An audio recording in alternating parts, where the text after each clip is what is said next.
our normally scheduled August webinar, which, as you can see, is on section 5.5 equipment requirements. Some of y'all might have been with us last week where we redid the one from July due to some technical difficulties with the sound. But anyway, again, thank you, and we'll go ahead and start the presentation.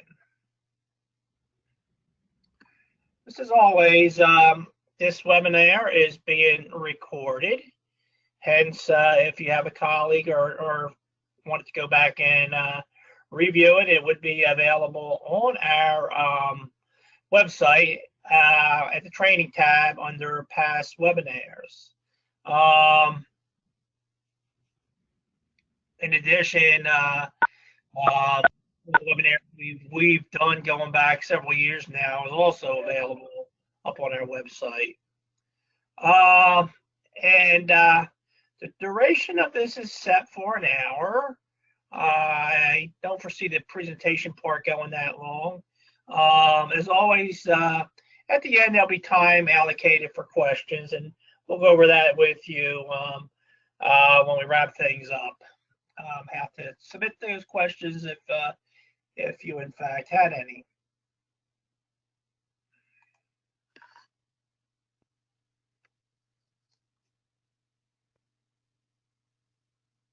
Okay, so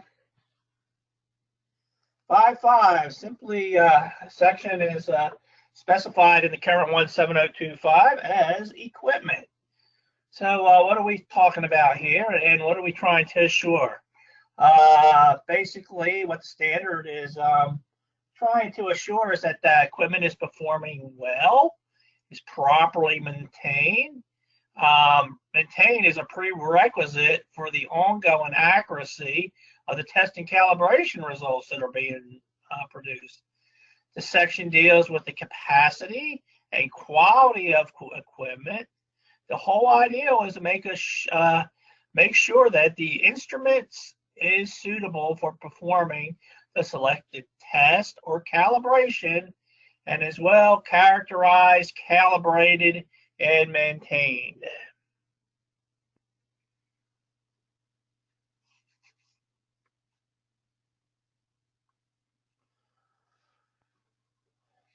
So this section is applicable to all equipment which a laboratory uses, which contributes to the correct performance of the test or calibrations that are being undertaken. This would also include, and this is specified within this section, software and sampling equipment, such as that probe you see pictured down there on the right. If informational purposes, that this is also applicable to both software and sampling equipment. We're going to dive right into the requirements here. Fairly lengthy section. There's quite a few clauses within section 5, starting out with 5.5.1. The laboratory shall be furnished with all items of sampling, measurement, and test equipment required for the correct performance of the test and or calibration, including sampling, preparation of the test and or calibration items, processing and analyzing of test and or calibration data. In those cases where the laboratory needs to use equipment outside its permanent control, it shall ensure that the requirements of this international standards are met. So pretty straightforward there. Of course, you're going to be furnished and utilizing the correct equipment to properly perform the test and their calibrations that your laboratory is accredited to. We talk about in this section that equipment should conform to specifications relevant to the test. This means that equipment specifications should first be defined so when conforming to defined specifications, the equipment is suitable to perform the test or calibration in which it is utilized.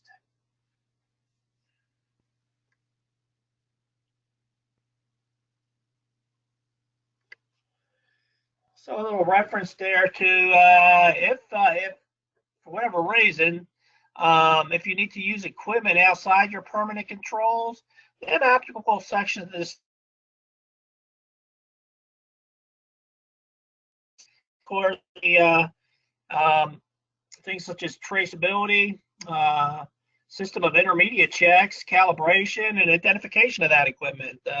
Could be situations, i.e., equipment breakdown, workload for whatever reason, where you had to utilize equipment that borrow, rent, whatever, that was not under your permanent control, that there need to be assurance that the equipment complies with all relevant parts of the standard.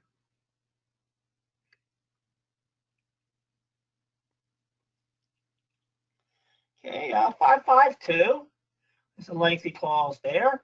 Equipment and its software used for testing, calibration, and sampling shall be capable of achieving the accuracy required and shall comply with specifications relevant to test and or calibrations concerned, which we just pretty much specified on the couple of screens previous to this. Calibration programs shall be established for key quantities or values of the instruments where these properties have a significant effect on the results. Before being placed into service, equipment, including that used for sampling, shall be calibrated or checked to establish that it meets the laboratory specification requirements and complies with the relevant specifications. It shall be checked and calibrated before use. It's referencing there 5.6, which that is the section on measurement traceability.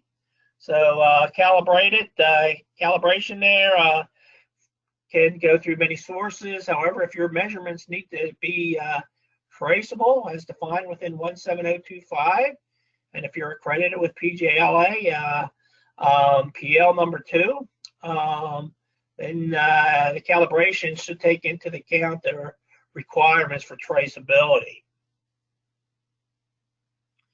So again, equipment should be calibrated and or checked. So it's specifying calibrated and or checked to establish that it meets the laboratory specification requirements.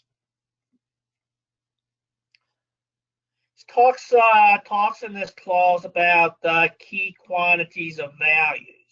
Hence, if the equipment is used specifically at certain points, that would probably be where you want it to be checked or calibrated at. For an example, if you have a thermometer and it's used to determine if 20 degrees Celsius plus or minus 0.5 degrees C is being maintained, then 20 degrees C would be a key value. Hence, when that equipment is checked or calibrated, that would probably be a point that the calibration or check would need to encompass.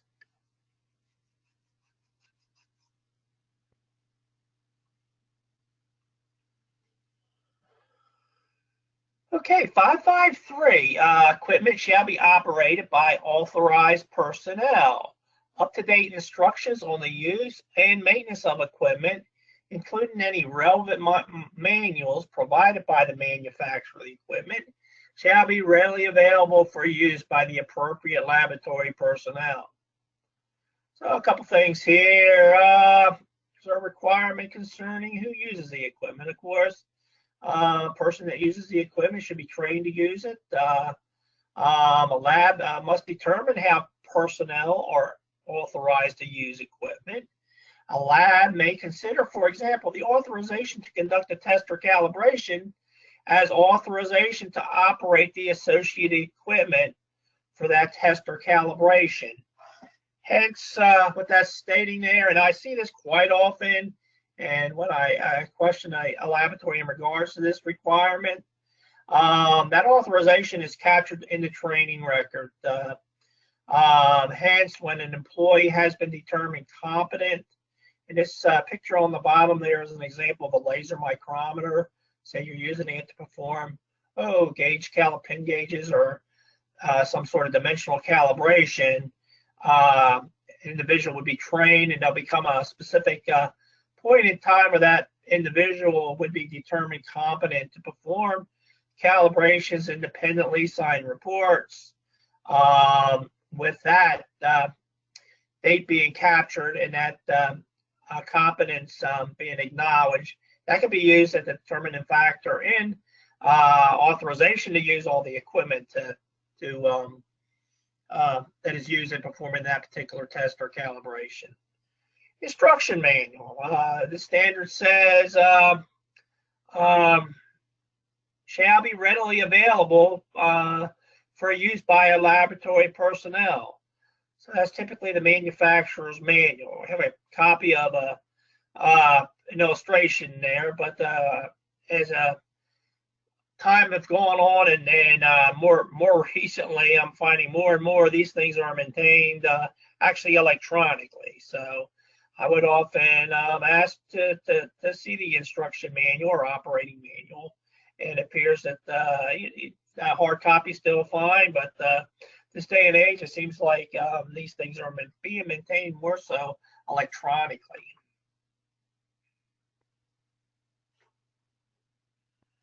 Okay, 554. Each item of equipment and the software used for testing or calibration and significant to the test, when practical, shall be uniquely identified. Hence, let's say, for example, you have 3 laboratory balances, all the same make and model. They're used in your testing. They're a significant contributor to the uncertainty that's being outputted from the test. Hence, that equipment needs to be uniquely identified. You should be able to, but it's uniquely, considering they're all 3 the same, you have to be able to differentiate between each one of those. So examples are serial numbers, i.e., serial numbers is perfectly fine. That's going to be unique to a piece of equipment. It could be long and cumbersome, especially if you're retyped and you're referencing those serial numbers on your calibration certificates. It could also be uniquely identified through things such as asset tags, barcodes, or other internally generated ID. So quite often just laboratory ID number that the laboratory generates internally that's unique to that piece of equipment would be just fine for fulfilling the requirement in 554.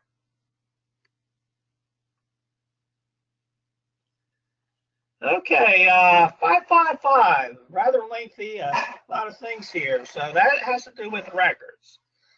So obviously records shall be maintained of each item of equipment and its software significant to the testing or calibration performs. Records of each piece of equipment are to be available and must contain the items required as applicable. And we'll go through that list, and they're all stated in this section, 555. An equipment record values includes more than a calibration record certificate, since other things are required, such as location information, accuracy confirmation, instruction, manual information, and maintenance and repair history. There's a lot more than just the calibration of equipment. That's as you'll see here shortly, that 555 encompasses. Calibration records / certificates do not typically contain all this information. In this content, equipment should be understood to encompass any items which may affect the validity of measurements or calibration, including reference standards or measurements such as standard weights and reference thermometers. Okay, so we have records shall be maintained, and we also have the records shall include at least the following. The identity of the item of equipment and its software, what it is. The manufacturer name, type, identification, and serial number or other unique identifications. checks that the equipment complies with the specifications. This could be things such as, things that come to mind would be logbooks or any other system in place for intermediate checks, perhaps control charts, things like that. The current location where appropriate. So if you're a small lab and you just have one fixed facility, all the calibrations are being done, all the equipment is being maintained there, then probably it's not going to really be applicable to you.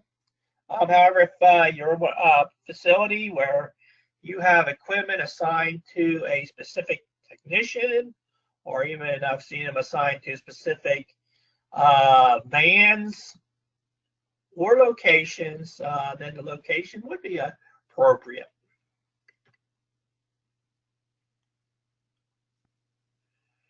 The manufacturer instructions, if available, are a reference to their location. Of course, the dates, results, and copies of reports and certificates of all calibrations, adjustments, acceptance criteria, and the due date of the next calibration. Somewhere it could actually be on the report. If it's on the report, it needs to be customer specified, but once the equipment is calibrated, you'll see you have to establish calibration programs. The next date that the laboratory has determined to recall that equipment and have it recalibrated has to be captured.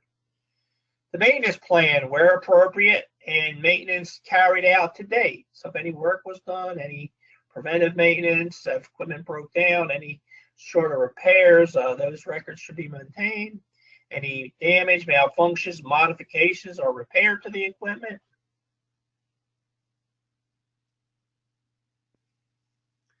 Okay, that's records. Moving on to 556. The laboratory shall have procedures for safe handling, transport, storage, use and planned maintenance of measuring equipment to ensure proper functioning and in order to prevent contamination or deterioration.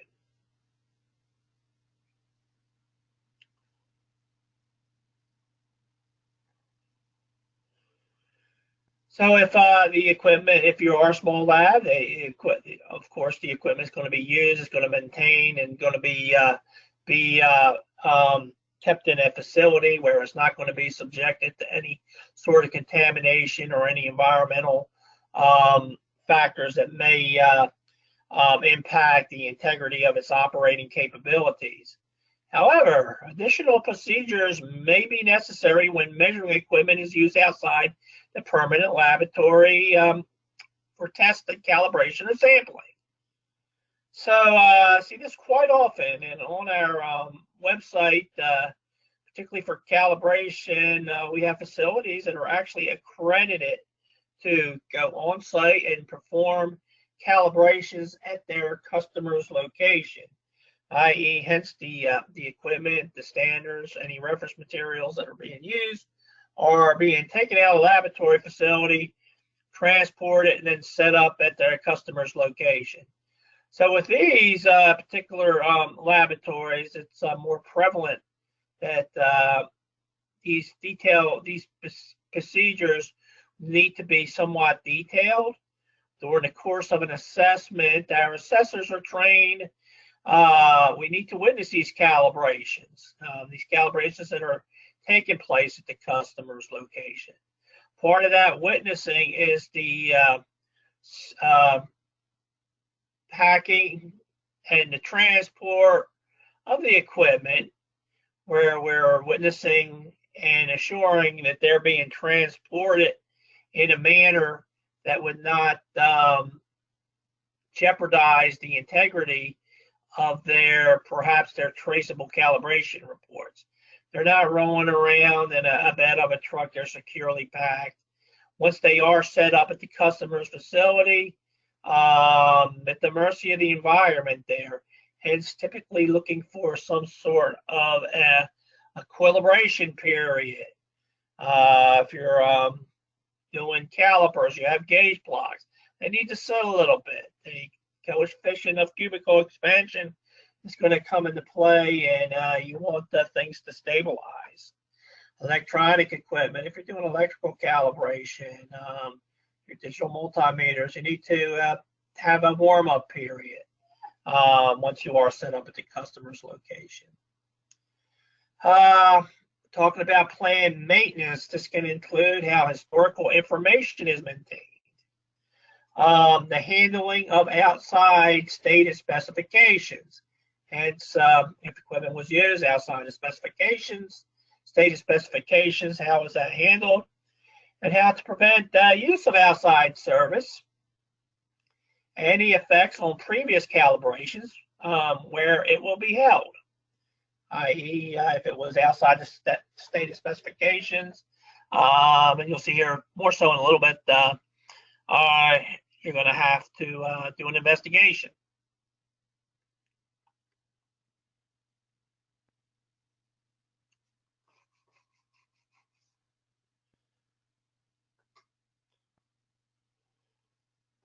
Okay, 557, pretty straightforward here. Equipment that has been subjected to overloading or mishandling gives suspect results or has been shown to be defective or outside specified limits shall be taken out of service.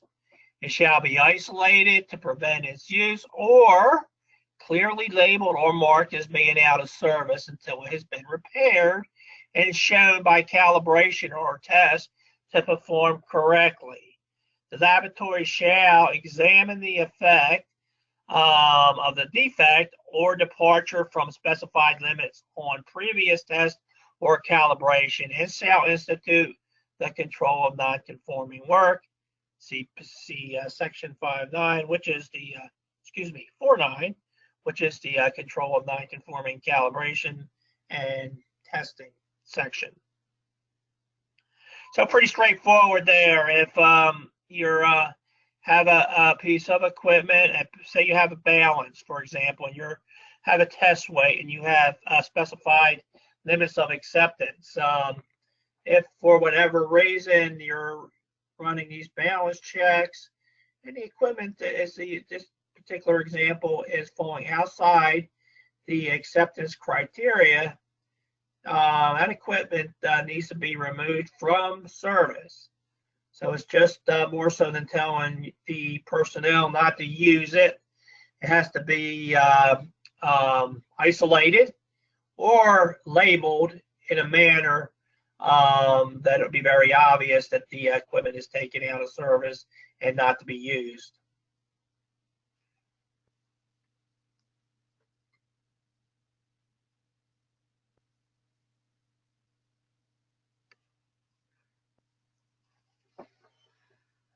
Okay, we have whenever practical, all equipment under the control of the laboratory and requiring calibration shall be labeled, coded, or otherwise identified to indicate the status of calibration, including the date when last calibrated and the date or expiration criteria when calibration is due. So in other words, this is specifying the equipment itself, where practical. And we're going to look at that where it may not be practical here in a little bit. It must be labeled. It's not sufficient to simply maintain the record. So any personnel could, for example, I believe that's a stopwatch down there with a calibration sticker on it. Could be used in a particular test or calibration, could easily look at that label and can make the determination, hey, this is well within calibration, or hey, this is very close to the calibration recall date, or hopefully not utilize it and realize after the fact that it has exceeded its calibration interval.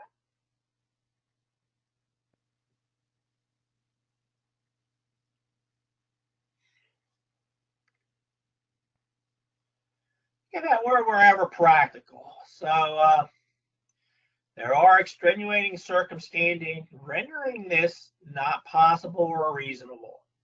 So such reasons might include if the actual label in the equipment would compromise the result or accuracy.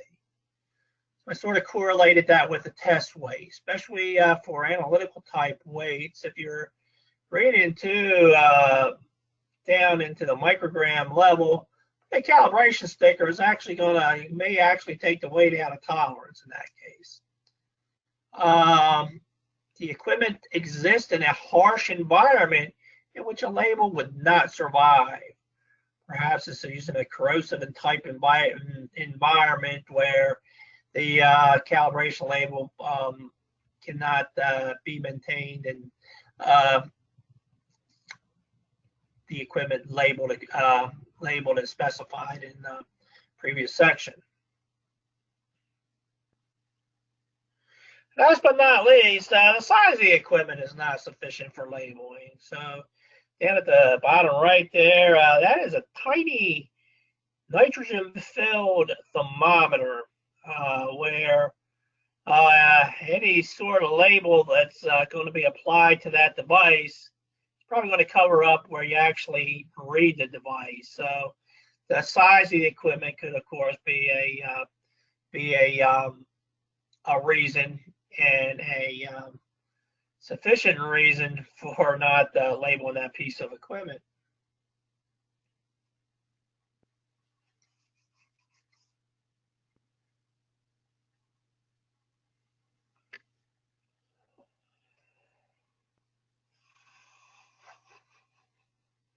Okay, 559.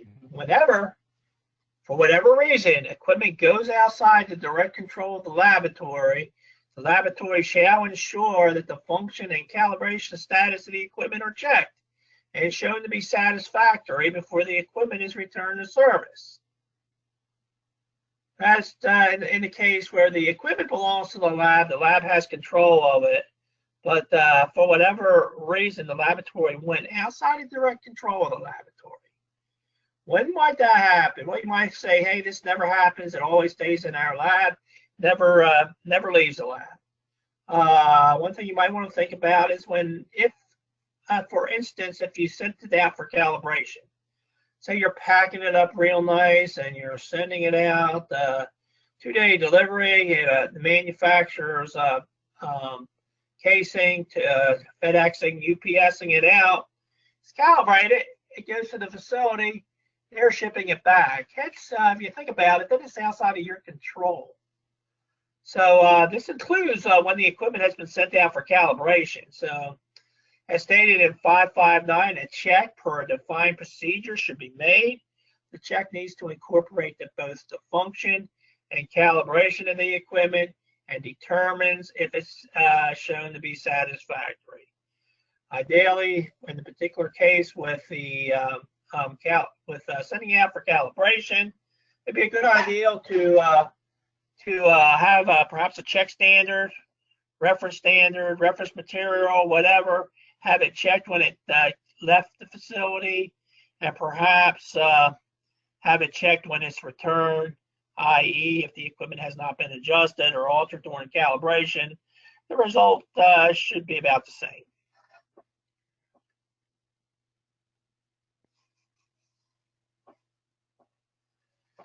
Okay, 5510 talks about intermediate checks. So when intermediate checks are needed to maintain confidence in the calibration status of the equipment, these checks shall be carried out to a defined procedure. So what is an intermediate check? That's is functionally equivalent to a verification of a piece of equipment.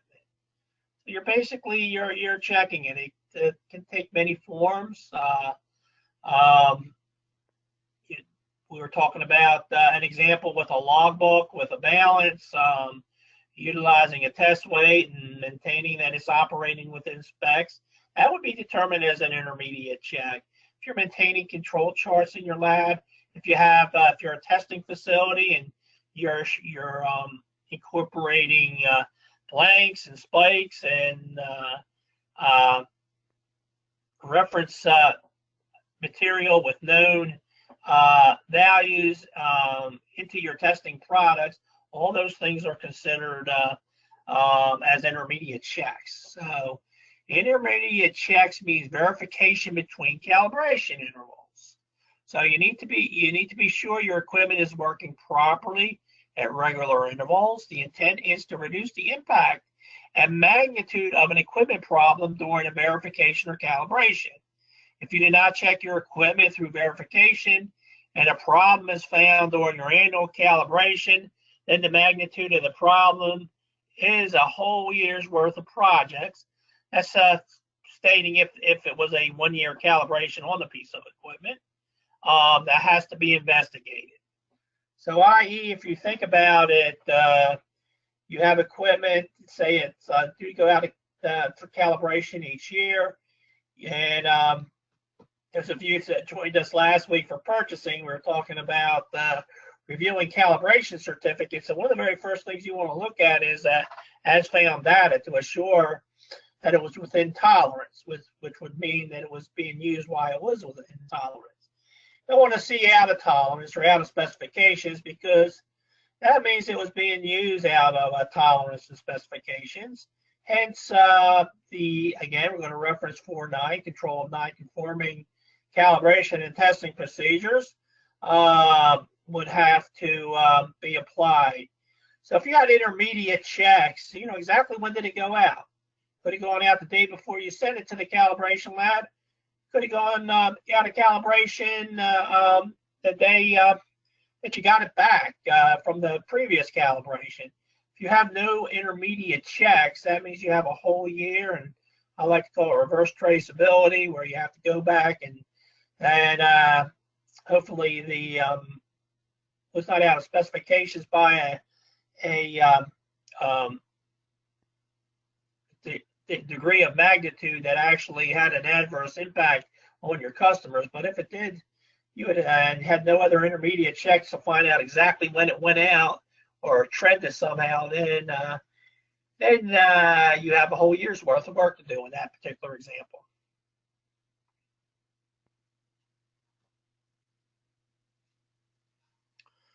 Okay, 5.5.11, where calibrations give rise to a set of correction factors.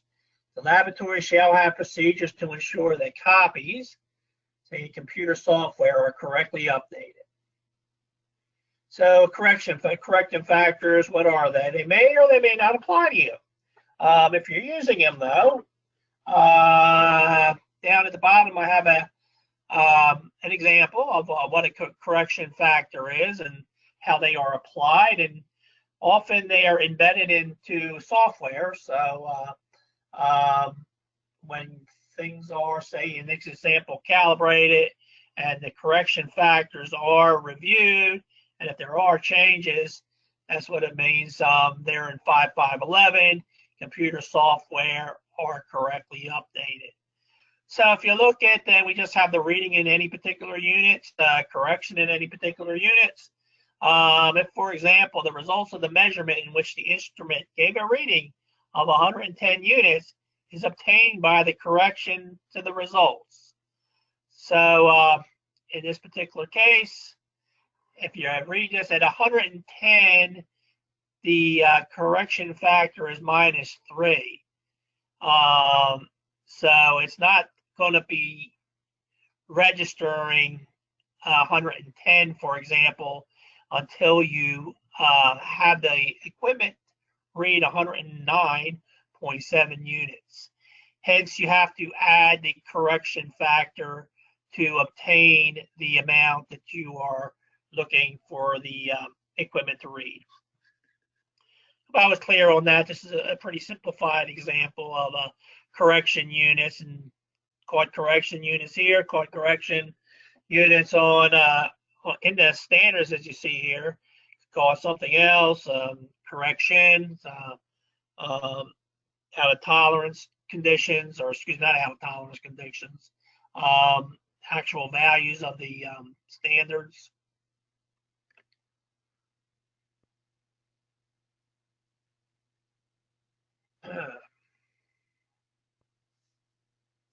Okay, 5.5.12. Testing calibration equipment, including both hardwares and softwares, shall be safeguarded from adjustments which would invalidate the test center calibration results. Quite often, and I've been working in calibration labs and worked for state weights and measures for a while, where we used those lead wire seals on measuring devices, particularly for commercial applications, to assure that, for example, that a gasoline pump hasn't been adjusted, or the integrity of the measurements been jeopardized. Where what these are is calibration seals, where in order to adjust the instrument or test, the seal has to be broken. Hence, on the left here, it could be as simple as putting a sticker such as that on the left over. See this a lot. I used to do a lot of pipettes. It used to be just a simple compartment that would be unscrewed, and then be able to have a tool and have the device deliver more or deliver less. Placing that sticker over that adjustment compartment. Only way to get in there is to remove the sticker. Same thing with the calibration seal. With electronics, I know things are being done a lot of electronically, internal calibrations, that sort of things, where you have some sort of audit trail in place that it's maintained within the equipment, or you have codes. You have various calibration codes that you need to go into in order to calibrate the various equipment. To me, that's equivalent of a seal, just like you see down pictured on this slide.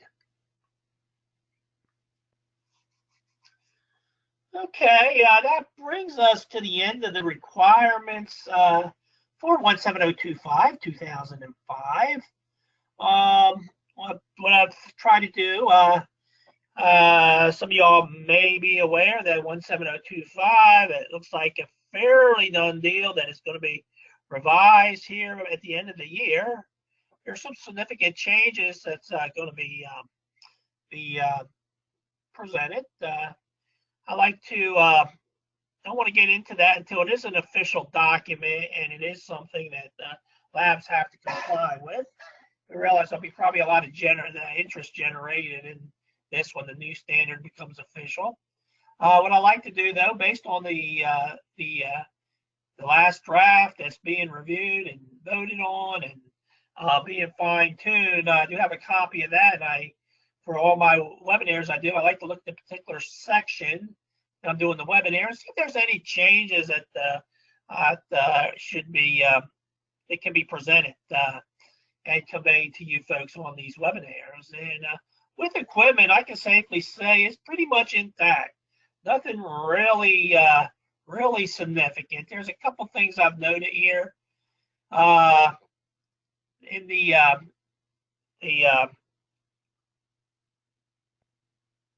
draft version of 17025 644. The laboratory shall verify equipment conforms with specifications, specified requirements before being placed or returned into service. If you recall, it specified verify and calibration. And then under 646, measurement equipment shall be calibrated when. So we have some requirements here. We have the word shall is referring to, in particular, calibration. The measurement accuracy or measurement uncertainty affects the validity of the reported results. Or calibration of equipment is required to establish metrological traceability of the reported results. So, of course, if it's going to affect your test reports or your calibration reports, you're going to have it calibrated anyway. This is just solidifying those requirements. Again, if traceability needs to be maintained, if you're accredited with us, it's going to be calibrated. You're going to look at those requirements as well. So,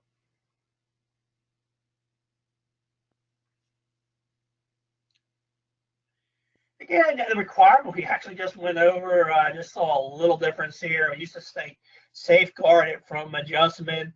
That's removed. The laboratory shall take practical measures to prevent unintended adjustments of equipment from invalidating results. So practical measures could be open to me some sort of interpretation there, but that's going to be that's being looked at, and it's going to remove the word safeguarded from adjustments will be removed. So again, this comes off of the Draft International Standard 17025.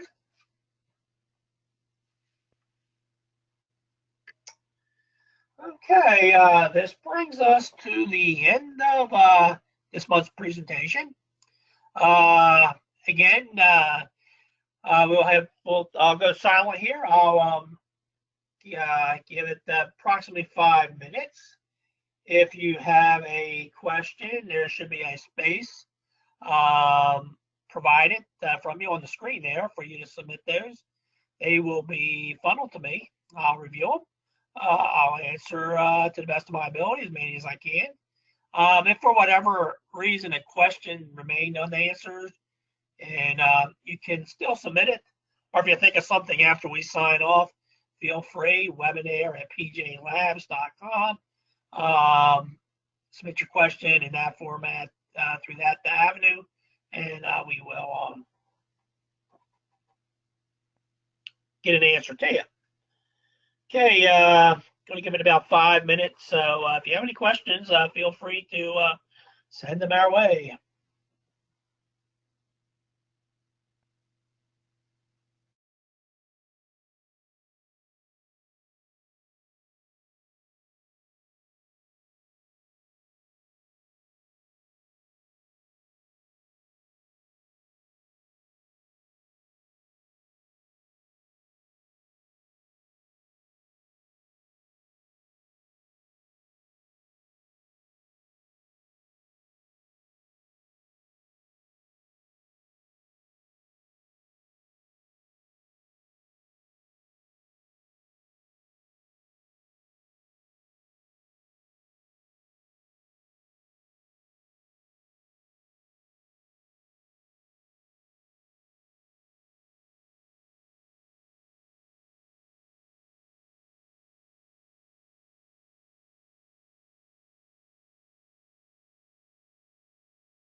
Okay, welcome back, everyone. I have a few questions here, but before I get started, I just wanted to share a couple things with everyone.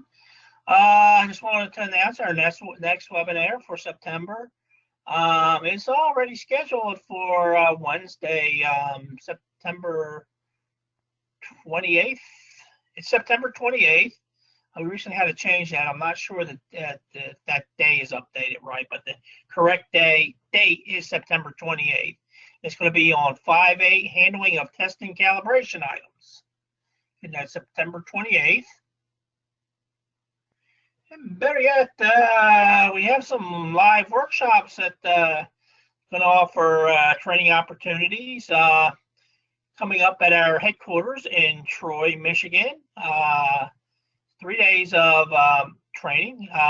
There are two separate workshops here. First one, September 29th through 30th, is internal auditors. So it's a big overview of the 17025 standard, a lot of case studies and group activities circling around internal auditing.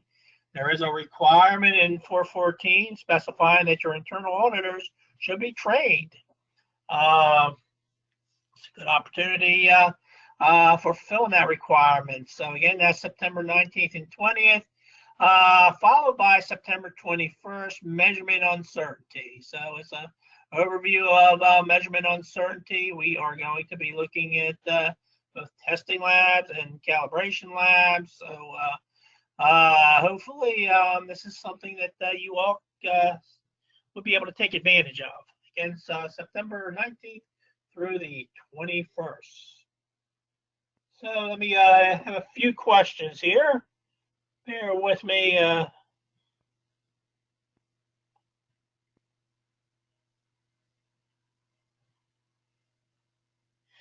Will the electronic copy of the manual meet the standard? Is there a requirement to have a paper copies? Electronic copy, you're talking about the operation manual. Electronic copy is more than suitable. And there's another part of this question. If I have multiple versions of an instrument used for calibration, do I need to identify which one was used for a specific calibration?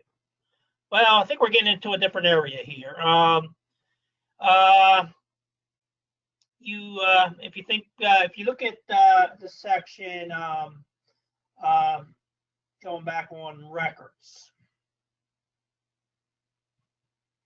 section 413 in the standard, there's quality records and technical records. So if basically with your technical records, you have to be able to maintain enough records where if you need to go back and duplicate the calibration or test, you can.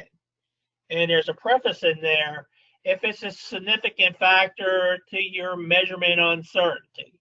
So I'm not sure exactly what's being multiple versions of an instrument used for a calibration. That's going to affect the measurement uncertainty. Then not so much in section 5.5, I would say, in more regards to the requirement for technical records in 413. Yes, if that's the case, then you need to make a record of it.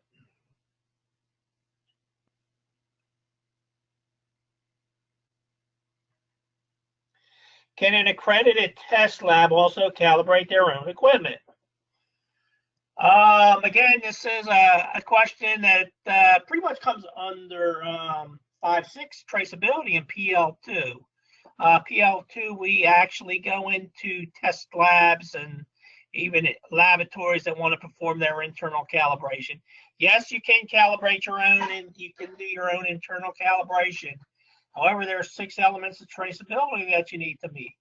So basically, you going to have to you can do your own internal calibration, but it's going to be assessed just like an accredited calibration. So hence you have to have a procedure, you have to have an uncertainty, you have to have the traceability. So you're going to have all those things intact. So that would be verified, but if you want to go that route and do calibrations internally, and I can completely understand if there's a need and perhaps a cost-cutting, a cost-saving opportunity, but it's not that you're going to have to be able to maintain all the requirements that a calibration lab would have to comply with within the standard as well. But short and simple, yes, you can. And as PJLA assessors, if you're one of our labs, something we like to know beforehand if you're actually doing in-house calibration. Reason being, let's say you are a test lab and you are calibrating your analytical balances yourself. So we want to make sure that we send somebody there that knows a little bit about those types of calibrations. And that's going to be witnessed during an assessment. All right, question 3. I'll read this. We'll try to interpret it. When an instrument has been corrected after calibration, you mentioned that we need to upload that into a computer. I assume you want us to have a record of it. Should that be considered with future measurements? Like I had an analytical balance out of tolerance. It was adjusted during calibration. It was all 0.5 milligrams. Should all my recorded weights have 0.5 milligrams added to it, or for its final value until the next calibration? I think that what you're referring to there was we were talking about correction factors. And a correction factor is something that's uploaded after the fact. So that's if you had calibration done and that 0.5 milligram and a particular you had a particular calibration point, I'm assuming, on the analytical balance. And that 0.5, it was off and it couldn't be adjusted, and that's how it was left. If you wanted to incorporate that into the result via a spreadsheet, each time you put, say I'm assuming, say 100 grams, for example, and you knew your balance was off by 0.5 milligrams. Let's say it's reading low. So in order to come up to 100 grams, the balance should actually be reading, if you're measuring something off of it, 99.9995, which would be equivalent of, if you add a half a milligram to it, would bring it up to 100 grams. What you're referring to here, I think you're going to have to look at something else. You're specifying that it was out of tolerance.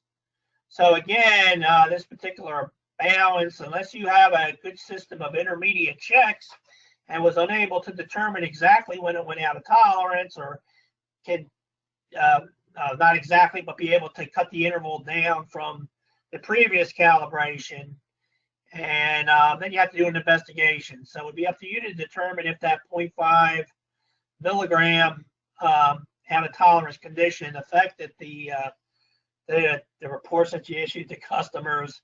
Then you have to follow procedure 4.9, which would take it, if it did actually affect the customers, it would incorporate contacting them and recalling the work. So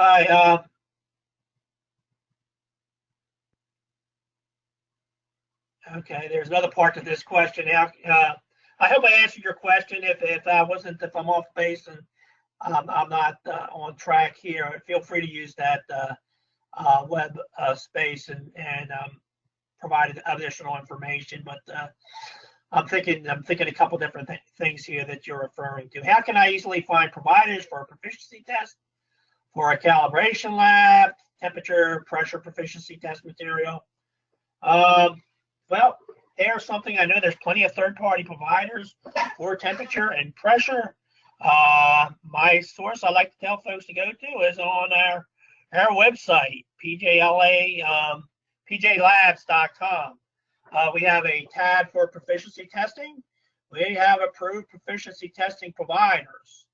So there's quite an extensive list there that you can start with.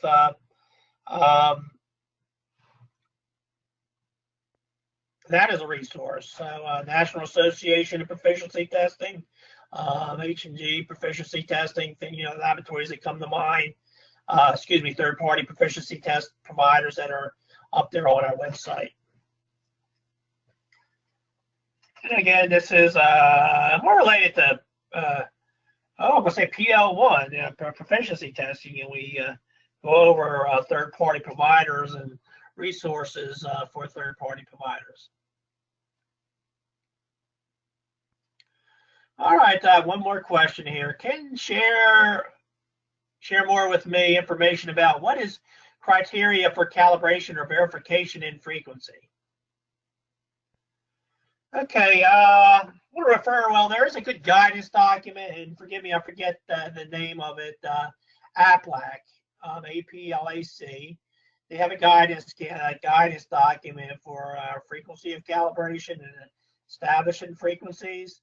It's available on their website, and that's a G document. So it'll be the G document concerning calibration frequency. And I apologize, I got so many of these things in my head these days. I can't remember which G number that particular one is.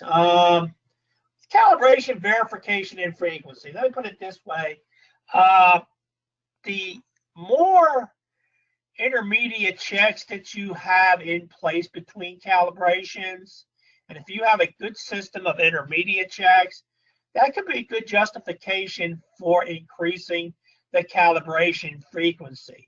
Hence, if you have a good system of intermediate checks, let's say your instrument's been going out for every year over the last 3 years, calibrations are coming back, they're not being off by very much. They're very, very stable.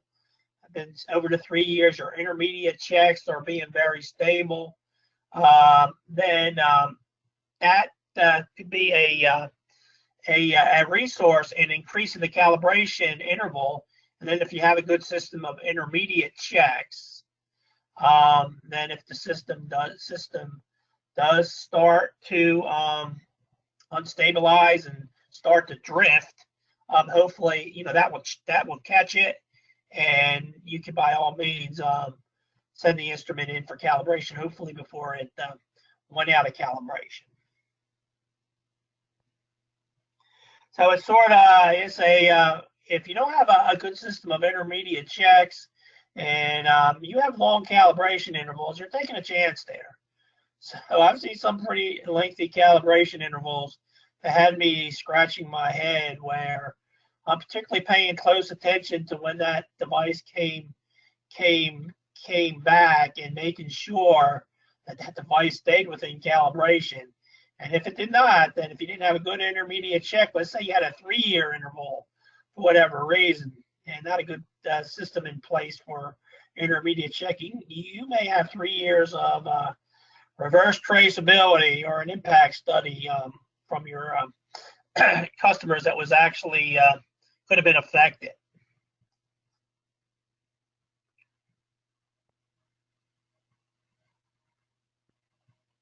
Okay, I believe that's it. Hopefully I got to everybody.